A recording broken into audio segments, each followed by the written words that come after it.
ఇన్ని కార్యాలు మా పక్షంగా చేశారు కాబట్టి నోరు తెరిచి హృదయపూర్వకంగా దేవుడి సన్నిధిలో కృతజ్ఞత అర్పణలు అర్పిద్దామా?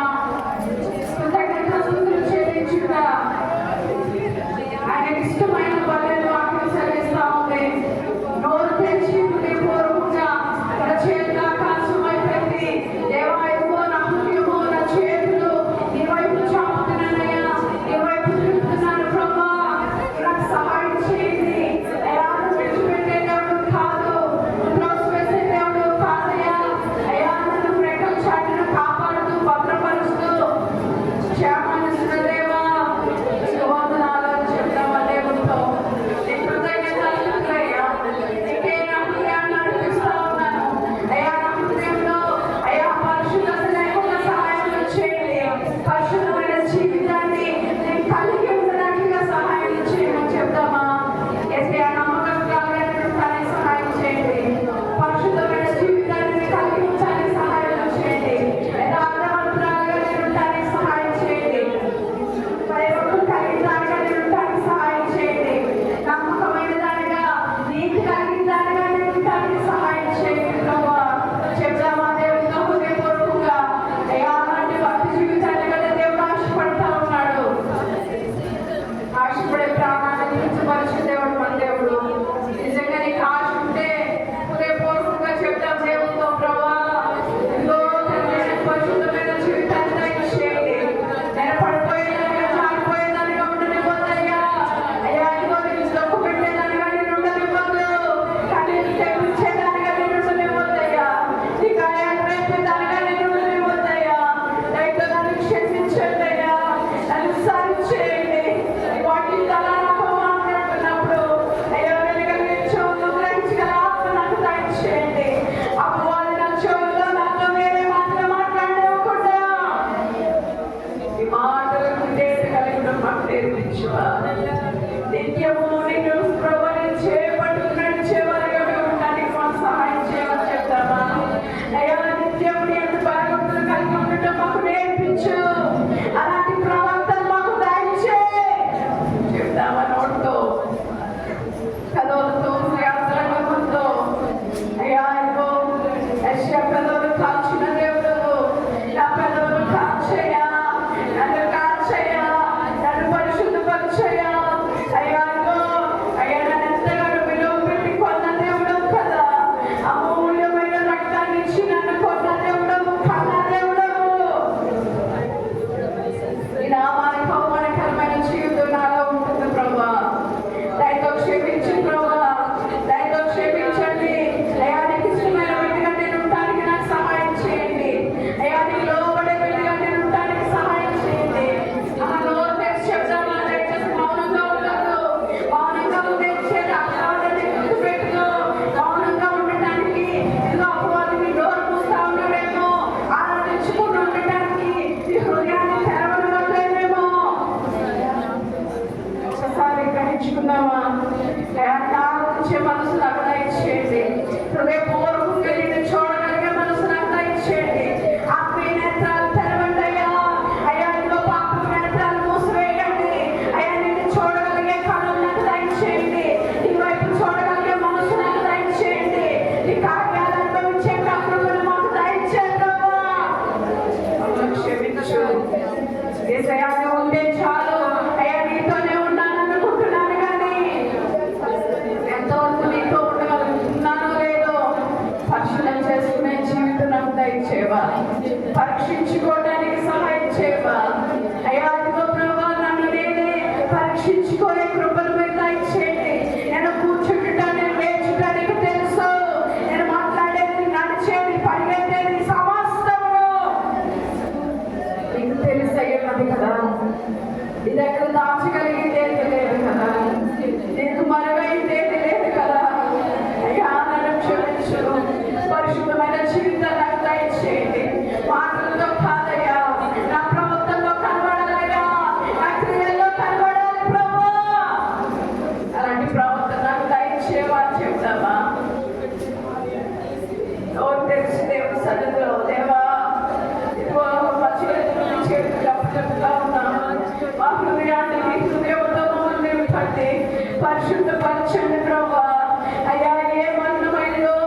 పాడుకుందామా?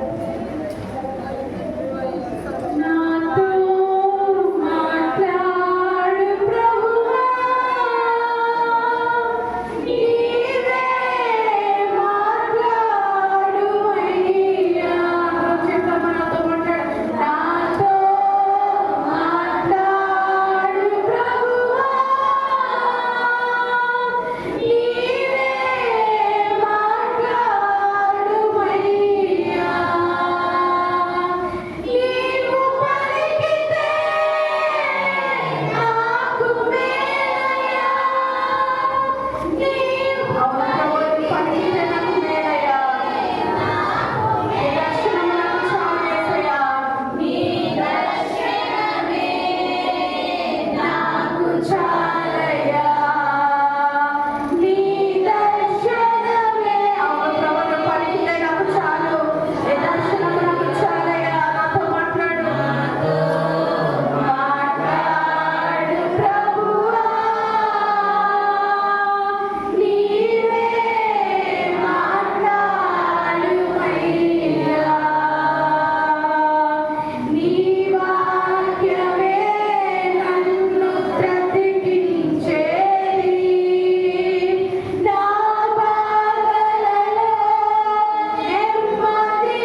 భయపడితే నాకు మేలు, నీ దర్శనము నాకు చాలయ్యా. నీ వాక్యము నన్ను స్వస్థపరిచేది. చాలా సార్లు స్వస్థపరచడానికి హాస్పిటల్ చుట్టూ డాక్టర్ చుట్టూ తిరుగుతారు, వాటి కోసం పరుగు పెడతారు. కానీ దేవుడు సన్నిధిలో ఆయన పాదాలు పట్టుకుని ఆయన వాక్యం ద్వారా స్వస్థపరచబడే వారిగా మనం ఉంటా ఉన్నామా? హాస్పిటల్కి వెళ్తాం తప్పనట్లేదు, మందు వేసుకోవడం తప్పనట్లేదు. కానీ ఎంతసేపు దాని మీద ఆధారపడతా ఉంటాం, దాని గురించి ఆలోచిస్తూ ఉంటాం. ఇదిగో దేవుని వాక్యం స్వస్థపరిచేదని వాక్యం సెలవిస్తా ఉంది కదా. ఆయన గాయంలో స్వస్థమని వాక్యం సెలవిస్తా ఉంది. ఆయన వాక్యానికి లోబడే వాళ్ళగా మనం ఉంటున్నామా? ఆయన వాక్యానికి లోబడితే మనకు స్వస్థత, ఆయన వాక్యానికి లోబడితే మనం బ్రతుకుతాము, ఆయన వాక్యానికి లోబడితే మన బాధలో నెమ్మది కలుగుతుంది, ఆయన వాక్యానికి లోబడితే మనకు స్వస్థత కలుగుతుంది, ఆయన వాక్యానికి లోబడితే మన వేదల్లో నుంచి ఆదరణ కలుగజేస్తుంది, ఆయన వాక్యానికి లోబడితే మనం ఎటా వెళ్ళాలి, ఎలా నడవాలని మనకు తెలియజేస్తుంది, మన మార్గంలో వెలుతురుగా నిలబడుతుంది కదా. ఇంత బలమైన వాక్యాన్ని ఈ చౌతోదులు పెట్టే సవాలంగా ఉంటున్నామా? ఆయన మాటలు తేలికగా తీసుకునే వారిగా ఉంటున్నామా? చులకనగా తీసుకునే వారిగా ఉంటున్నామా? చెప్పే వాక్యం ఒకలా ఉంటే ఇంకొక విధంగా అర్థం చేసుకుని దానికి వ్యతిరేకమైన మాటలు, వ్యతిరేకమైన అలవాట్లు, వ్యతిరేకమైన పద్ధతులు కలిగిన వారిగా ఉంటున్నామా? ఒక్కసారి గ్రహించుకుంటావా? అయ్యా నువ్వు పలికితే నాకు చాలు, నాకు పలుకు ప్రభా, నాతో మాట్లాడు ప్రభా చెప్పాం కదా. ఆయన వాక్యం ద్వారా అనేక సార్లు మనతో మాట్లాడుతున్నప్పుడు అయ్యా నాతో మాట్లాడావు, నేను సరి చేసుకుంటానని ఆలోచన వచ్చిందా? అయ్యా నాతో మాట్లాడావు, నేను సరిదిద్దుకుంటానయ్యా. ఇదిగో సేవకు ద్వారా నాతో మాట్లాడావు, నన్ను మార్చుకుంటాను అనే గ్రహింపు మనకు వస్తా ఉందా? అలా గ్రహింపు రాకపోతే ఈ మాట పలకడం వ్యర్థము కదా. అయ్యా ఇక నుంచి ప్రతి మాట నాతో మాట్లాడుతున్నావని, అయ్యా నువ్వు నాతో మాట్లాడితే నాకు మేలు, అది నాకు దీవెన, అది నాకు ఆశీర్వాదము అని గ్రహించుకుని ఈ వాక్యానికి లోబడే మనసు నాకు దయచేయగలవు అని ఆలోచన కలిగి పలువురు ఒక్కసారి మరలా పాడుకుందామా? అయ్యా ఎప్పుడు వాక్యం చెప్పినా, ఎప్పుడు నీ సేవకులు ఒక మాట మాట్లాడినా అది నీ మాట అని గ్రహించుకుని నేను తీసుకోవడానికి నాకు సహాయం చేయండి. స్పష్టంగా సూటిగా నాతో మాట్లాడు ప్రభు అని ఈ పలువురు ఒకసారి కలిసి పాడదాం అర్థం చేసుకుంటూ. నాతో మాట్లాడు ప్రభువా, నీవే మాట్లాడు అయ్యా, నాతో మాట్లాడు ప్రభువా, నీవే మాట్లాడు నీవు పలికితే నాకు మేలయ్యా. చెప్తున్నావా? నీవు పలికితే నాకు మేలయ్యా, చాలయ్యా.